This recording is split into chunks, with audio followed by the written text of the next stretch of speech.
भारत का अपना स्टार्टअप मंच, जहां एंटरप्रेन्योर्स मिलते हैं मेंटर्स से, आइडियाज मिलते हैं इन्वेस्टर्स से और स्टार्टअप्स मिलते हैं अपने फ्यूचर से।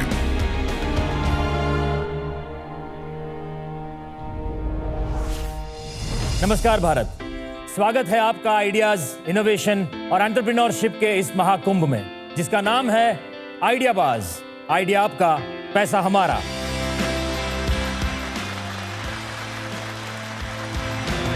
तो चलिए बुलाते हैं आइडियाबाज के इन्वेस्टिंग टाइटन्स को।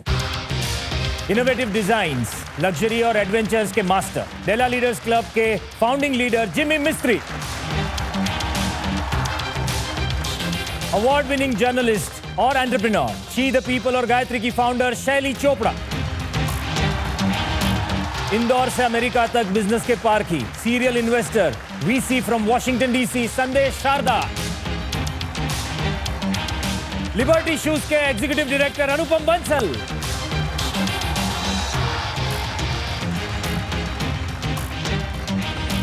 तो टाइटन्स आप तैयार हैं हमारे पहले आइडियाबाज से मिलने के लिए?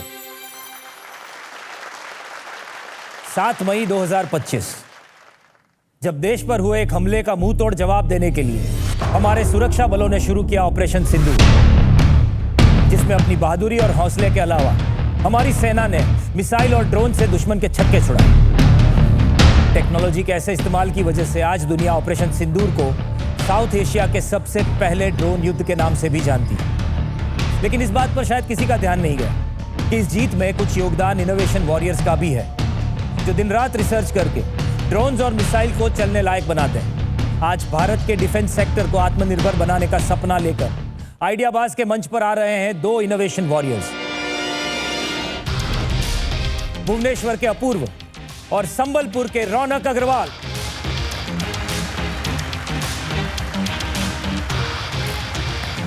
वेलकम।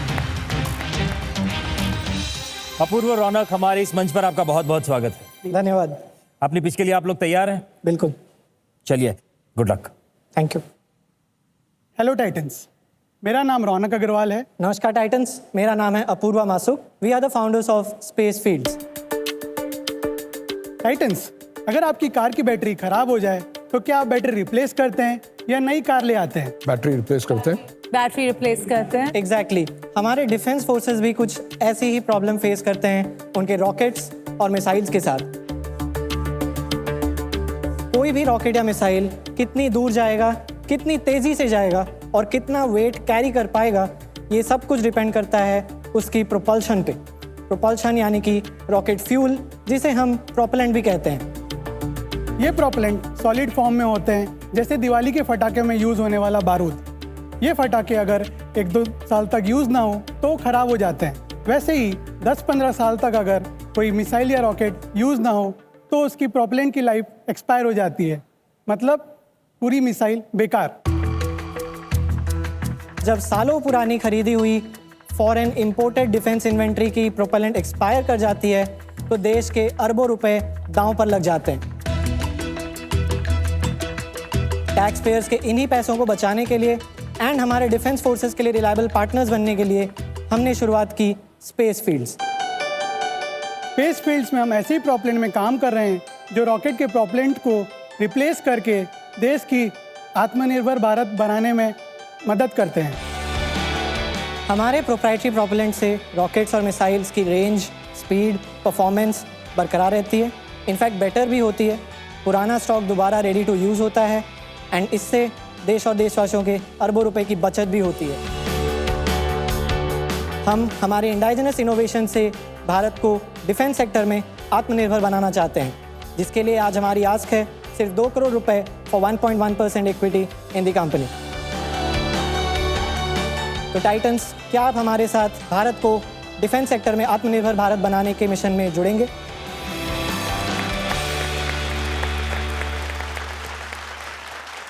आपको इसका आइडिया कहाँ से आया? शुरुआत कैसे की आपने इसकी? हम 2015 में ज्वाइन हुए थे डिफरेंट इंजीनियरिंग स्ट्रीम्स में। मैं सिविल इंजीनियर, रौनक आईटी में था एंड सुदर्शन जो 3rd को-फाउंडर है वो मैकेनिकल में था। 2016 जब हम 2nd ईयर में थे, हमें काफ़ी interesting problem statement Hirakud dam से मिला। Hirakud dam is the world's longest dam on the river Mahanadi उन्होंने हमें एक प्रॉब्लम स्टेटमेंट दिया कि डैम के कैचमेंट एरिया एंड रिजर्वॉयर को सर्वे करना है ताकि सेडिमेंटेशन सिल्टेशन को मेजर किया जा सके। तो हम कुछ लाइक माइंडेड स्टूडेंट्स साथ में आए एंड हमने ब्रेनस्टॉर्मिंग शुरू की।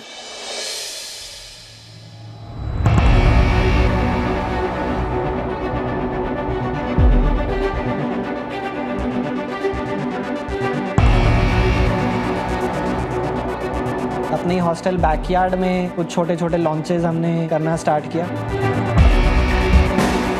हम लोग क्या करते थे, रात को सब सोने के बाद, डिनर खत्म होने के बाद हम लोग अपना टेस्ट सेटअप लेके जाएंगे, रात को वहाँ पे सब सेटअप करेंगे, इग्नाइट करेंगे। पहले क्या होता था, वो इंजन फट जाता था, लाइक आप दिवाली में जैसे बम फटता है बेसिकली वैसे ही फटता था। तो हम लोग रेडी रहते थे कि अगर फटा फटाक से भागेंगे सब उठा के, नहीं फटा बस थोड़ा बहुत साउंड आया तो ठीक है, फिर हम लोग आराम से बैठ के एनालाइज करेंगे क्या डेटा है क्या नहीं।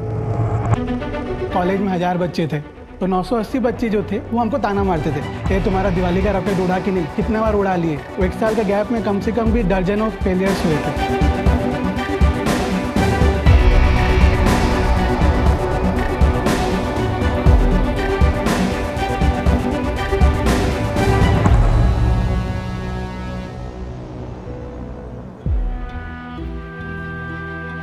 ऐसा कुछ इंडिया में कभी अटेम्प्ट नहीं हुआ था, सो ये बहुत ही unique first of its kind initiative था।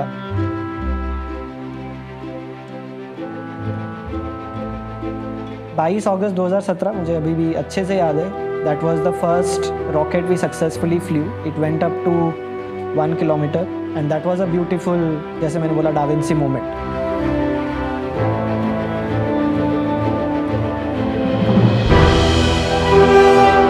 I don't know, मतलब पेरेंट्स को और अच्छा लगता है, they tell me about it।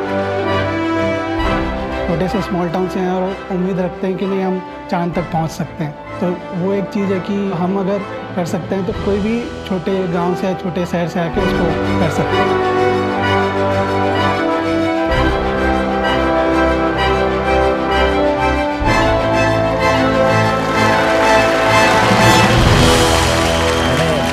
सुना है कि प्रधानमंत्री जी ने भी अपनी एक स्पीच में आपका जिक्र किया था जी। वो क्या बात थी, बताइए जरा हमारी ऑडियंस को। जी, हमने फर्स्ट सक्सेसफुल रॉकेट 2017 में लॉन्च किया था। After the first successful launch काफ़ी अपॉर्चुनिटीज़ ओपन अप हुई एंड कहीं ना कहीं खबर ऑनरेबल प्राइम मिनिस्टर तक भी पहुंची एंड प्रधानमंत्री ने अपनी मन की बात में 2019 में हमारे काम को अप्रिशिएट भी किया एंड उन्होंने इसरो को इंस्ट्रक्ट किया कि आप इन स्टूडेंट्स को वेट करें एंड फॉर्मली सपोर्ट करें। एंड उसके बाद इसरो ने हमारी इंस्टीट्यूट में India first space innovation centre setup किया एंड हमारे प्रोजेक्ट को 50 लाख इन ग्रांट्स फंड भी किया। Very nice. मैं आप दोनों को बधाई देना चाहता हूं। आप जिस प्रकार से स्पेस फील्ड्स में काम कर रहे हैं, ये केवल हम सभी के लिए यहाँ एक गर्व की बात नहीं है, पर पूरे देश के लिए एक गर्व की बात है। धन्यवाद सर। मुझे ये बताइए और हमारे दर्शकों को भी बताइए कि solid state fuel propulsion systems के लिए आप जो डेवलप कर रहे हैं, ये मार्केट कितना बड़ा है? और इसमें हमने जो भी मिसाइलें खरीदी थी वो मैन्युफैक्चरर हमें फ्यूल रिप्लेस करके देता है, आज तक की पद्धति वो चलते आ रही है। तो आप जो तैयारी कर रहे हैं और उन लोग करते, इसमें फर्क क्या है? लेटली क्या हुआ है कि ये मार्केट डायनामिक्स चेंज हो रही है क्योंकि ये जो OEMs हैं ये अपने ही ज्योग्राफिकल कॉन्फ्लिक्ट्स में बिजी हैं एंड इनके पास इंक्रीजिंग बैकलॉग्स हैं। Very good. तो मान लो due to Russia, Ukraine, Israel, Iran etcetera, हमारी accessibility to those OEMs limited हो चुकी है। एंड सेकेंड, बहुत बड़ा वेव है फॉर इंडाइजनाइजेशन क्योंकि ये सॉवरेन कैपेबिलिटीज़ हैं। जैसे हमने ऑपरेशन सिंदूर में भी देखा, गवर्नमेंट को सर्ज कैपेबिलिटीज़ चाहिए, एक डोमेस्टिक मिलिट्री इंडस्ट्रियल कॉम्प्लेक्स बनानी है।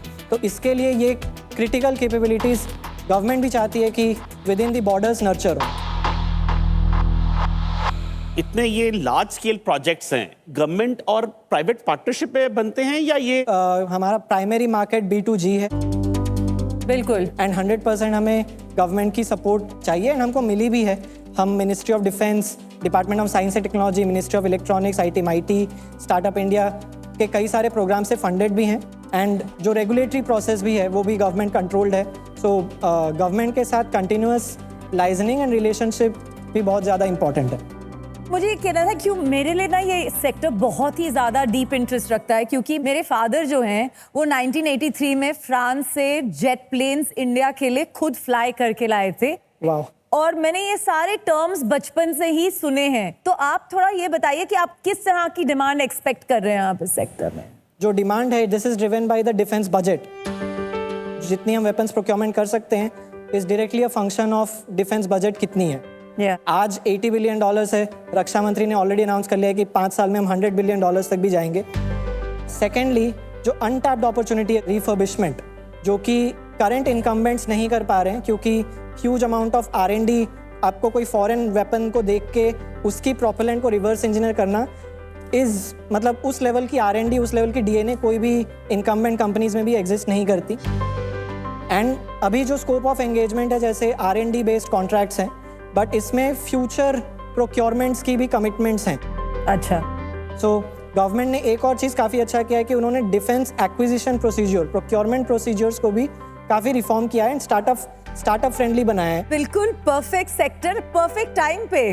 गवर्नमेंट बहुत क्लियर है इस इशू को लेके। और इस प्लेटफॉर्म का मजा ये है कि सिर्फ FMCG गुड्स की बात नहीं कर रहे हैं हम, सिर्फ सर्विसेज की बात नहीं कर रहे हैं हम, एक ऐसी सर्विस और एक ऐसे प्रॉब्लम की बात कर रहे हैं जो अपनी देश के डिफेंस से जुड़ा हुआ है। Defence tech, deep tech in defence. Very well said. चलिए इसी बात पे हम मार्केट डिमांड भी ले लेते हैं। अपने अपने वोटिंग मीटर्स उठाइए, यस या नो का बटन दबा के बताइए आपके हिसाब से इस प्रोडक्ट की डिमांड कितनी होनी चाहिए। आपका समय शुरू होता है अब।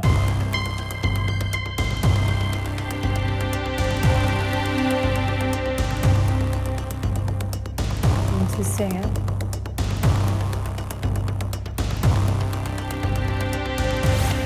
ओह,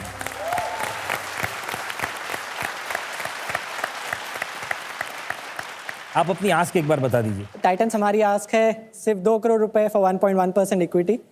ऑनगोइंग राउंड है, प्री सीरीज ए राउंड, जिसमें हम 40 to 45 करोड़ रेज कर रहे हैं, most of that already committed.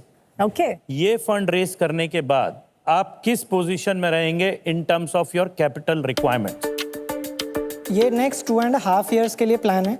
Actually, the proceeds of the funds, primarily 60 to 70%, is going to be used for capex, and remaining is for continuing some of the R&D and team cost. थोड़ा सा आप मुझे profitability के ऊपर explain करेंगे? जी sir, अभी तो हम प्रॉफिटेबल नहीं है क्योंकि हमारे कंटिन्यूस R&D एक्सपेंसेस हैं। Typical cell and break even and BOM cost. Generally हमारे जो कॉग्स हैं, cost of goods at a certain scale 40 to 45%, and उसके बाद man power and other cost सब करके EBITDA एस्टिमेटेड है 30%, and PAT will be probably 15%।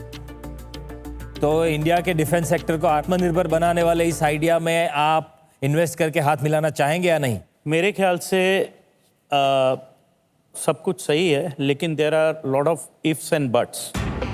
मेरे ifs and buts में DIL है, मेरे इफ्स एंड बट्स में गवर्नमेंट का पेमेंट है, और मैंने अपने कितने फ्रेंड्स को जो इस सेक्टर में काम कर चुके हैं इसलिए फेल होते हुए देखा है क्योंकि उनका पैसा टाइमली नहीं आया। तो इस वजह से मैं आपके साथ आज हाथ नहीं मिला सकता। मैं स्पेस फील्ड को समझता नहीं हूँ और गवर्नमेंट रिलेशनशिप को नहीं समझता हूँ, तो इसलिए मैं आपके साथ इन्वेस्ट नहीं करना चाहूँगा। Thank you very much. Jimmy, आप? मैं 50 लाख रुपए इन्वेस्ट करने के लिए तैयार हूँ। इनके 42 करोड़ का फंडिंग कंफर्म हो गया है, 2 करोड़ का जो शॉर्टफॉल है, मैं 50 लाख करूँगा इनके सेम वैल्यूएशन।